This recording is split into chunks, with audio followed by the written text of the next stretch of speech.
നേരെ ക്ലാസ്സിലേക്ക് കടക്കാം. എന്താണ് ഹിന്ദി അധ്യയൻ കെ പരിണാം? നമുക്ക് എന്തിനു വേണ്ടിയിട്ടാണ് ഇത് പഠിക്കുന്നത് ചോദിക്കുകയാണ്. നമ്മൾ എല്ലാ ക്ലാസ്സിലും പറയുന്ന പോലെ തന്നെയുള്ള ഒരു കാര്യമാണ്. എന്താണെന്ന് വെച്ച് കഴിഞ്ഞാല് ഇവിടെ अध्ययन के परिणाम എന്ന് ഉദ്ദേശിക്കുന്നത് എന്താണ്? अध्ययन के परिणाम संस्मरण, रेखाचित्र, एकांकी और व्यंग्य विधाओं का विशेष परिचय प्राप्त करना എന്നുള്ളതാണ്. അപ്പൊ എന്താണ് പ്രത്യേകിച്ച് ഇന്നത്തെ ക്ലാസ്സിൽ നമ്മൾ ഡിസ്കസ് ചെയ്യുന്നത്? സംസ്മരൺ അല്ലെ, സംസ്മരൺ, രേഖാചിത്ര, ഏകാങ്കി ഓർ വ്യംഗ്യവിധകൾ. ഈ 4 വിധകളെ കുറിച്ചാണ് നമ്മൾ ഇന്ന് കൃത്യമായിട്ട് പഠിക്കാനായിട്ട് പോകുന്നത് എന്നുള്ളതാണ്. विशेष परिचय प्राप्त करना है. इन विधाओं के प्रमुख रचनाकारों और उनकी प्रतिनिधि रचनाओं को जानना. അപ്പൊ ഇത്തരപ്പോ നമ്മുടെ എന്താണ് സംസ്മരണം ആയിക്കോട്ടെ, രേഖാചിത്രം ആയിക്കോട്ടെ, ഇത് ഏത് തരത്തിലുള്ള വിധങ്ങളായാലും ഇതൊക്കെ എഴുതുന്നതിൽ വളരെ ഫേമസ് ആയിട്ടുള്ള, വളരെ നിപുണരായിട്ടുള്ള, വളരെ കഴിവുള്ള എഴുത്തുകാരൊക്കെ ഉണ്ടാവുമല്ലോ. അപ്പൊ ആ എഴുത്തുകാരൊക്കെ ആരാണ് എന്നുള്ളത് നമ്മൾ മനസ്സിലാക്കാൻ പോകുന്നു.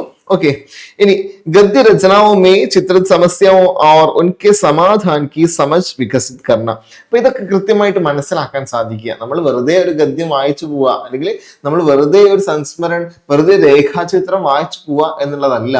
ആ എഴുതുന്നതിൻ്റെ ഉള്ള ഒരു ലക്ഷ്യം, അതിന്റെ അർത്ഥം കൃത്യമായിട്ട് അത് മനസ്സിലാക്കുക, അതിനെക്കുറിച്ച് കൂടുതൽ ചിന്തിക്കാനുള്ള പ്രേരണ നമ്മൾക്കുള്ളിൽ കൊടുക്കുക എന്നുള്ളതൊക്കെ ഇതിൻ്റെ ഒരു വളരെ പ്രധാനമേറിയ കാര്യമാണ്.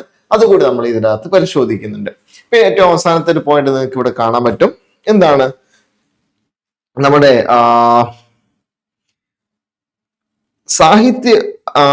साहित्य के विभिन्न पहलुओं को गहराई से समझने की क्षमता विकसित करना. നമ്മൾ എല്ലാ ക്ലാസ്സിലും പറയുന്നത് പോലൊക്കെ തന്നെയുള്ളൊരു പ്രധാനപ്പെട്ട കാര്യമാണ്. എന്താണ് ഇവിടെ ഉദ്ദേശിക്കുന്നത് വെച്ച് കഴിഞ്ഞാല്, സാഹിത്യത്തിന്റെ വിവിധ വിധകളിൽ എന്താണ് നമ്മൾ പരാമർശിക്കുന്ന പല വിധകളിലൂടെ കടന്നു പോയിട്ട് നമ്മൾ സാഹിത്യത്തിന്റെ ആഴത്തെ കൂടുതലായിട്ട് മനസ്സിലാക്കുക എന്നുള്ളതാണ്. ഓക്കെ, അപ്പൊ നമുക്ക് നോക്കാം ഇനി എന്താണ് അടുത്ത.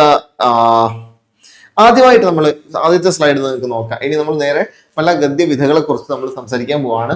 അപ്പൊ ആദ്യത്തെ വിധ ഏതാണ്? സംസ്മരൺ. സംസ്മരൺ എന്നൊക്കെ പറയുമ്പോൾ നിങ്ങൾക്ക് മനസ്സിലാവുന്നുണ്ടോ? ഈ സ്മരണ എന്നുള്ള വാക്കൊക്കെ നമ്മൾ മലയാളത്തിൽ കേട്ടിട്ടുണ്ട് അല്ലെ. സ്മരണ എന്നുള്ള വാക്കിന് അർത്ഥം എന്താ മലയാളത്തില്? സ്മരണ എന്ന് പറഞ്ഞു കഴിഞ്ഞാൽ നമുക്ക് ഓർമ്മ ആരെങ്കിലും എന്തെങ്കിലും ഒരു സംഭവത്തിനെ കുറിച്ച് ഓർക്കുക. ചിലപ്പോൾ നമ്മൾ സ്കൂളിൽ പഠിക്കുന്ന സമയത്ത് നമ്മളെ കൊണ്ട് എഴുതിപ്പിക്കാറുണ്ടായിരുന്നു, നിങ്ങൾ ജീവിതത്തിൽ ഒരിക്കലും മറക്കാനാവാത്ത സംഭവത്തെ കുറിച്ച് നിങ്ങൾ എഴുതൂ, അല്ലെങ്കിൽ നിങ്ങൾക്ക് ഒരിക്കലും മറക്കാനാവാത്ത, അല്ലെങ്കിൽ നിങ്ങളെ ഏറ്റവും കൂടുതൽ സ്വാധീനിച്ചിട്ടുള്ള ഒരു വ്യക്തിയെ കുറിച്ച് നിങ്ങൾക്ക് എഴുതാൻ ഒരുപാട് ഉണ്ടാവും അല്ലെ. അപ്പൊ ഇത്തരത്തിലുള്ള ജീവിതത്തിൽ നടന്നിട്ടുള്ള എന്തെങ്കിലും സംഭവങ്ങളെ, അല്ലെങ്കിൽ ഇത്തരത്തിൽ ആരെങ്കിലും വ്യക്തികളെ, ഇങ്ങനത്തെ കുറച്ച് ഓർമ്മയിൽ നിൽക്കുന്ന കാര്യങ്ങളെ എടുത്ത് എഴുതുന്ന ആ ഒരു രചനാ രീതിക്കാണ് എന്ത് പറയുന്നത്? സംസ്മരൺ എന്ന് പറയുന്നത്. സ്മരണ. ഓക്കെ, സ്മരണയോട് കൂടിയിട്ട് എഴുതുന്നത് സംസ്മരൺ എന്നുള്ള ആ രൂപത്തിലൊക്കെ നമുക്ക് അർത്ഥം പറയാൻ സാധിക്കും. ഓക്കെ, അപ്പോ ഇതിന്റെ ഒരു വ്യുത്പത്തി കാണിക്കുന്നുണ്ട് ഇവിടെ, കൃത്യമായിട്ട് പറയുന്നുണ്ട്. സംസ്മരൺ ശബ്ദ സമ പ്ലസ് സ്മരൺ എന്നുള്ളതാണ് സംസ്മരൺ പിരിച്ചെഴുതിയാൽ കിട്ടുക. എന്താണ് അതിന്റെ അർത്ഥം? ജിസ്ക അർത്ഥ ഹേ സമ്യക് സ്മരൺ. സമ്യക് സ്മരൺ എന്നുള്ളതാണ് സംസ്മരൺ എന്നുള്ളതിന്റെ ഒരു അർത്ഥം എന്ന് പറയുന്നത്, അതിന്റെ പദാനുപത അർത്ഥം. ഓക്കെ, നമുക്കറിയാം, ജസ്റ്റ് മനസ്സിലാക്കുമ്പോൾ നമ്മൾ എന്ത് മനസ്സിലാക്കിയാൽ മതി? ഒരു ഓർമ്മക്കുറിപ്പ് എന്നുള്ള രൂപത്തിൽ നമ്മൾ പച്ച മലയാളത്തിൽ പറയുന്ന സാധനമാണ് ഹിന്ദിയിലെത്തുമ്പോൾ എന്താവുന്നത്? സംസ്മരണ ആവുന്നത് കേട്ടോ.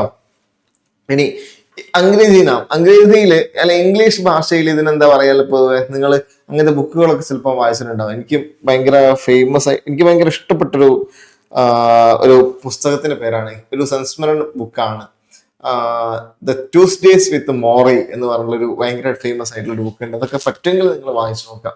അതൊരു മെമ്മോയർ എന്നാണ് പറയാ, ഓർമ്മക്കുറിപ്പുകൾ എന്നുള്ളതാണ്. അപ്പൊ മെമ്മോയർ എന്നുള്ളതാണ് ഇംഗ്ലീഷില് സംസ്മരന്റെ അർത്ഥം, അല്ലെങ്കിൽ ഇംഗ്ലീഷിൽ പറയുന്ന പേര് എന്നുള്ളതാണ്.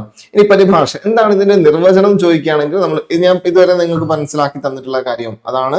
എന്താണ്? കിസി വ്യക്തി വസ്തു യാ ഘടന ക സ്മൃതി के आधार पर किया गया कलात्मक साहित्यिक वर्णन है. അപ്പൊ ഏതെങ്കിലും ഒരു വ്യക്തിയെക്കുറിച്ച്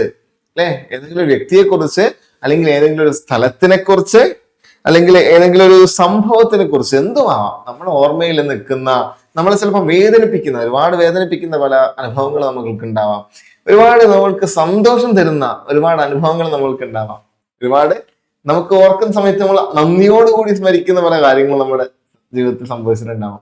എന്തിനെ കുറിച്ചൊക്കെ എഴുതുന്ന സമയത്ത് അതിനെയാണ് നമ്മൾ എന്ത് വിളിക്കുന്നത്, ഓർമ്മക്കുറിപ്പ് എന്ന് വിളിക്കുന്നത്, അല്ലെങ്കിൽ ഹിന്ദിയിലേക്ക് എത്തുന്ന സമയത്ത് സംസ്മരണം എന്ന് വിളിക്കുന്നത്, ഇംഗ്ലീഷിൽ മെമ്മോയർ.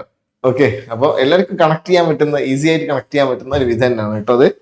ഇനി എന്താണ് മുഖ്യ തത്വം, പ്രധാനപ്പെട്ട തത്വം എന്ന് പറഞ്ഞു കഴിഞ്ഞാല് इसमें व्यक्ति का महत्व गौण और वस्तु या घटना का महत्व प्रमुख होता है. എന്താന്ന് വെച്ച് കഴിഞ്ഞാൽ ഒരു ഓർമ്മക്കുറിപ്പില് ഞാൻ ഓർമ്മക്കുറിപ്പ് വായിക്കുകയാണ്, അല്ലെങ്കിൽ ഏതെങ്കിലും ഒരു ഓർമ്മക്കുറിപ്പ് എഴുതുക. അപ്പൊ ആ എഴുത്തിനെ സംബന്ധിച്ചോളം വായിക്കുന്ന സമയത്ത് ഇത് ആർക്കാണ് ഇത് പറ്റിയതാണോ, അല്ലെങ്കിൽ എന്താണ് സംഭവിച്ചത്, അല്ലെ എന്തിനെ കുറിച്ചാണോ എഴുതിയത് എന്നുള്ളതാണോ അവരുടെ പ്രധാനം ഉണ്ടാവുക. അതായത് ഞാൻ എന്റെ ജീവിതത്തിൽ മഹത്തായ ഒരു സ്വാധീനം നൽകിയിട്ടുള്ള ഒരു വ്യക്തിയെ കുറിച്ച് ഞാൻ എഴുതുകയാണെന്നുണ്ടെങ്കിൽ എനിക്ക് രചനാകാരന് വലിയ റോൾ ഉണ്ടോ അതില്? ഇല്ല. ആരെങ്കിലും ആരെക്കുറിച്ചാണോ എഴുതുന്നത് അയാൾക്കാണ് അവിടെ പ്രാധാന്യമുള്ളത്. അല്ലെങ്കിൽ ഏതെങ്കിലും സ്ഥലത്തിനെ കുറിച്ചാണ്, അല്ലെങ്കിൽ എന്തെങ്കിലും സംഭവത്തിനെ കുറിച്ചാണ് എഴുതുന്നതെങ്കിൽ ആ സംഭവത്തിനാണ് അവിടെ കൂടുതൽ പ്രാധാന്യമുള്ളത്. അപ്പൊ അതാണ് ഈ സംസ്മരണം എന്നുള്ള ഒരു രചനാ രീതിയുടെ ഏറ്റവും വലിയ പ്രത്യേകതയായിട്ട് നമുക്ക് കാണാൻ പറ്റുന്നത്. इसमें വ്യക്തി का महत्व गौण और वस्तु या घटना का महत्व मुख्य है. അപ്പൊ എന്താണ് ശരിക്ക് ഒരു നമ്മുടെ സംസ്മരണന്റെ ഒരു പ്രത്യേകത എന്താണെന്ന് വെച്ചൊക്കെ ചോദിക്കുകയാണെങ്കിൽ നിങ്ങൾക്ക് എഴുതാൻ പറ്റുന്ന നല്ലൊരു പോയിന്റ് ആണ്. വ്യക്തി का महत्व कम है और घटना या वस्तु का महत्व बहुत മൂല്യവാൻ है और मुख्य है എന്ന് നമുക്ക് പറയാനായിട്ട് സാധിക്കും. ഓക്കെ, അപ്പൊ സംസ്മരണം എല്ലാവർക്കും ക്ലിയർ ആയോ? പ്രത്യേകിച്ച് ഇതിനകത്ത് മനസ്സിലാക്കേണ്ട, കൂടുതലായിട്ട് ആഴത്തിൽ മനസ്സിലാക്കേണ്ട കാര്യമൊന്നുമില്ല. നമുക്ക് ഏറ്റവും സിമ്പിൾ ആയിട്ട് പറയുകയാണെങ്കിൽ ഹിന്ദിയിൽ സംസ്മരണം എന്ന് പറയുകയാണെങ്കിൽ അത് എന്താണ്, ഓർമ്മക്കുറിപ്പാണ്. ഓർമ്മക്കുറിപ്പിന്റെ ഹിന്ദിയാണ് സംസ്മരണം എന്ന് പറയുന്നത്. ഒന്നുകൂടി ആവർത്തിച്ചാണ് കേട്ടോ.